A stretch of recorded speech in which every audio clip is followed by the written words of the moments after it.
Sosok wanita yang digerebek bersama Wakil Bupati Rokan Hilir, Sulaiman, kini tengah menjadi perhatian publik. Disebutkan jika sosok wanita yang digerebek bersama Sulaiman ialah seorang ASN yang memiliki jabatan sebagai kepala bidang di Dispenda di Kabupaten Riau. Hal itu dibenarkan oleh Direktur Reserse Kriminal Umum Polda Riau, Kombes Pol Asep Darmawan pada Jumat 26 Mei. Lanjut Asep, bukan istri wakil bupati, wanita itu seorang PNS di kabupaten ini juga. Tutur Direktur Reserse Kriminal Umum Polda Riau, Kombes Pol Asep Darmawan pada Jumat 26 Mei.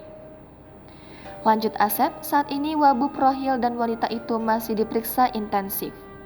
Keduanya diamankan di markas Polda Riau. Sebelumnya diketahui jika Wakil Bupati Rokan Hilir Sulaiman digerebek di kamar hotel Primer bersama seorang wanita yang diketahui bukanlah istrinya. Sulaiman terjaring operasi yang dilakukan Direktorat Reskrimum Polda Riau. Ketika ditangkap, dia tak bisa berbuat banyak. Informasi yang dihimpun Tribun Pekanbaru, Wakil Bupati itu diamankan tim Direktorat Reserse Kriminal Umum Polda Riau pada Kamis 25 Mei malam. Ya intinya terkait hal itu masih proses penyelidikan, kata Asep pada Jumat 26 Mei.